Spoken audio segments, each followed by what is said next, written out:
You're watching Access Minnesota. Here's Jim Dubois.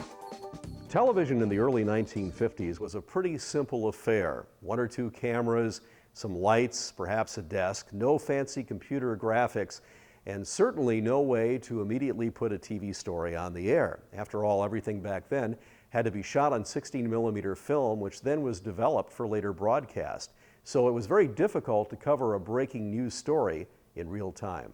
They had a film developer, was called, the name of it was, the product was called a Houston company. They made this thing.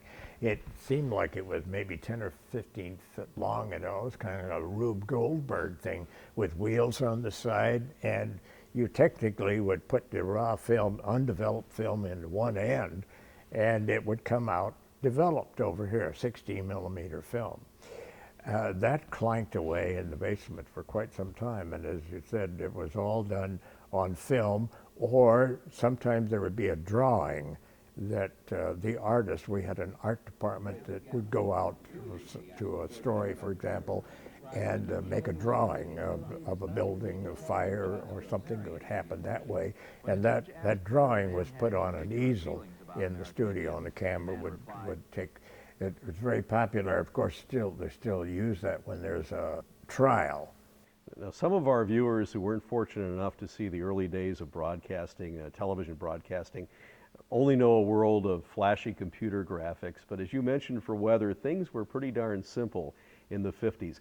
Where did you get your weather information, and were you responsible for creating all of your own graphics and using the magic marker and putting in the temperatures and the maps? How did that all come about? So the set, which is only about 6 feet high, 10 feet long, with one weather map on it that we could, on wheels, that we could shove over in the corner. And we just wrote on that paper map with a magic marker. Then it went through a period of having magnetic pieces that stuck on, the thunderstorms or snow or something like that. So little things kept her, but I don't know that I really thought up any of those things. They were kind of given to me, and it got a little more complicated. Went from one paper map to 3 paper maps, and then to other things that turned over from one side to the other. We did a weather window where people stood outside and we talked about the weather. One time we were on 9th Street and there were cars parked along just in front of the station, and there was snow on the windshields, and I did the weather outside and I wrote the temperature on the windshield of one of the cars. Well, kind of weird ideas that just sort of popped into your head.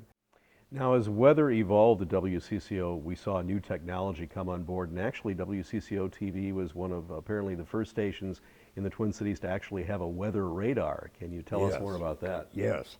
The first one was not very useful. It was an old Navy radar unit that John Sherman, the engineer, managed to get somehow as a surplus equipment somehow from the Navy.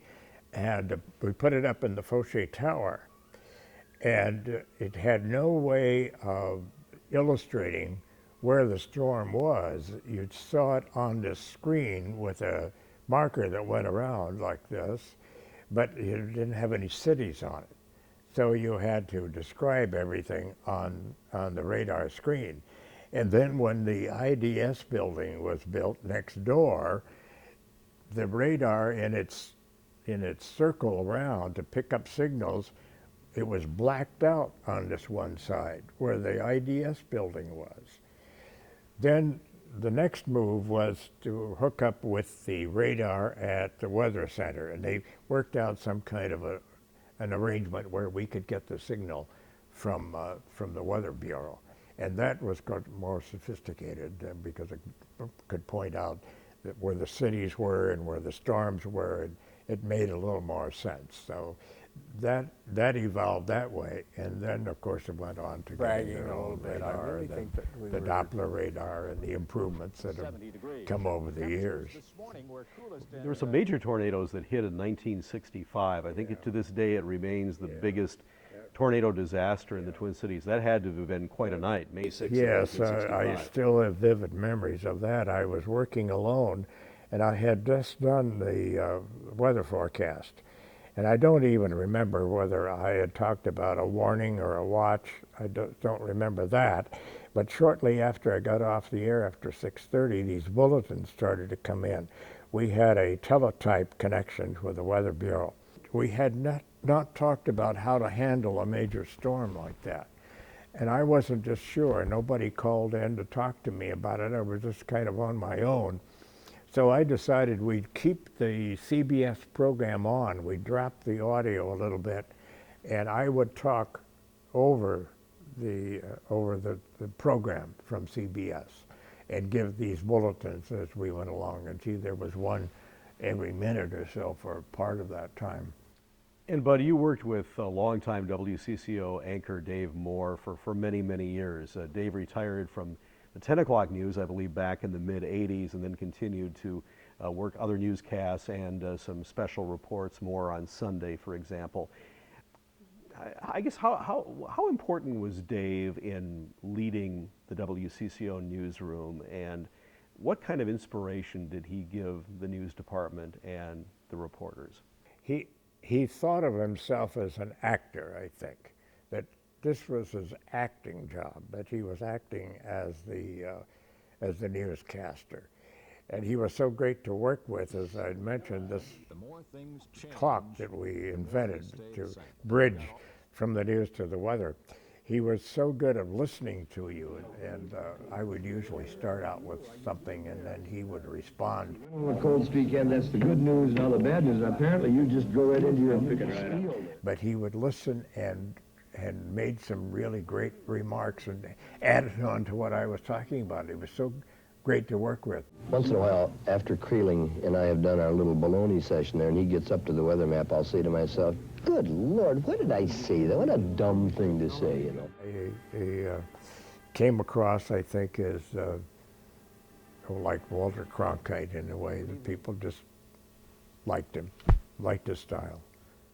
And we should point out that Dave Moore, of course, was a serious news person, but he also had a comical side, and that manifested itself in a program called Bedtime News that ran at a rather late hour, and he took a lot of liberties, like mocking his sponsor and using some pretty interesting visual effects. Yeah. Tell us about your role, Bud. Every now and then you'd appear on the show. I remember there was one episode where he asked you how you found out about the weather. I get the question, is Bud Kraehling really a weatherman, or does he just read some information prepared for him by someone else? Where do you get your weather from, Bud? Well, a lot of it comes out of the West.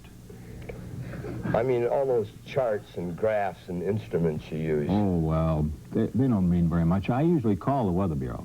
Call the Weather Bureau? Yeah, I say, hi there, what's the weather? And I write it down, and then I say it out loud to the folks. And then how did you decide to be a weatherman? And he'd written for me that, well, when I was a lad, I would take my raincoat and my umbrella and I'd go out and it wouldn't rain. The next time I'd go out without my raincoat and umbrella and it would rain. And right then I decided I could be a weatherman. So he played that so many times that had some excuse to play it on the bedtime news. Well, Bud, you had a very, very long career. This may be difficult. Can you think of any one moment that maybe stands out from all the others? Maybe one of your favorite things that you either participated in or saw during your long career? I had some really funny things happen. I was talking about going to the Coma Park Zoo when it was Groundhog Day, and I had an old coat that was a full fur coat. It kind of looked like a muskrat, I think. And I was on my knees and talking to the groundhog down here about the weather or something like that. And the groundhog crawled up under my coat, came up about to my chest, and I was all buttoned up. And I'm thinking about three things at the same time. I'm still talking about the weather, and then I was wondering, does a groundhog bite you? How am I going to get it out? And I'm talking this whole time. And I finally unbuttoned one of the things, and it came out, and I was holding the groundhog, and I survived that. And nobody ever said anything to me about this happening. Nobody brought it up. So I assumed that I was still talking, made sense when I was talking about the weather. Get the bird. one of the stations in the Twin Cities that carries CBS programming. Hey, Jack, that's the wrong eye. WCCO-TV. That's more like it. Stand by! Cue the buffalo! Well, July 1st of this year marked the 25th anniversary of Channel 4, and I guess I ought to know, because I've been around longer than the caller, WCCO-TV. Who would get that guy? Well, Bud Kraehling, thank you so much for joining us on Access Minnesota. Thank you very much. While television has a rich history in the Twin Cities area, unfortunately, not a lot of historic video clips survive. One person, though, is trying his best to make sure that the video history of Twin Cities news is preserved. His name is Tom Osman, and we'll hear more about his website, tcmedianow.com, when Access Minnesota returns. Access Minnesota will return after these messages.